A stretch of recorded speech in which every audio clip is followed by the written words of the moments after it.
Gun violence in our topic today is our next session. And it's violence with weapons is a good example of what we're talking about. People between the ages of 15 and 24 are often the targets. Let's answer this poll question. What group do you think is most likely to be targeted by gun violence than other types of violence?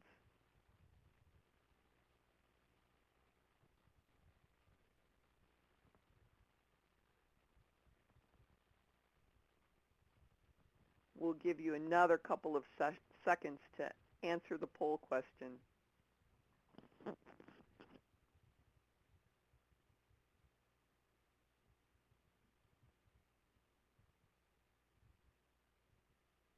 All right, we're going to hide the poll.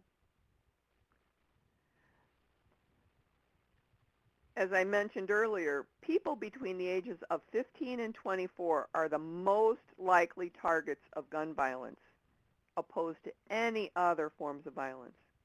In a study from 1976 to 2005, 77% of homicide victims aged 15 to 17 died from gun-related injuries. This age group was the most at risk for gun violence during this time period. Teens and young adults are more likely than persons of other ages to be murdered with a gun. Most violent gun crime, especially homicide, occurs in cities and urban communities. Intimate partner violence can be fatal when a gun is involved.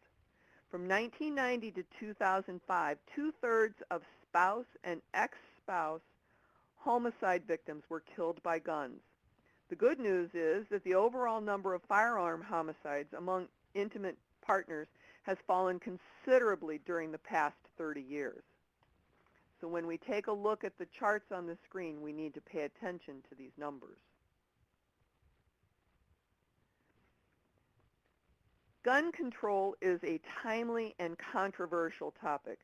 With school shootings making headlines and debate among citizens and politicians about how to reduce the violence, the conversation on gun control is ongoing. There is a difference between gun control and gun rights, and the proponents of both sides very often hold heated debates. So, who has the guns and how do they get them?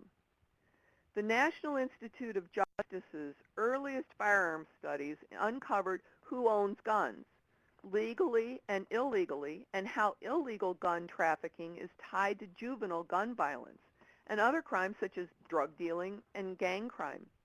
Highlights of these studies include many juveniles and young adults can easily obtain guns illegally.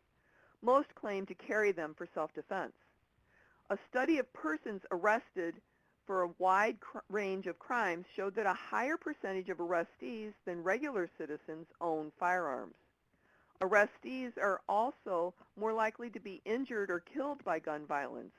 Within a community, this amounts to an identifiable group of career offenders.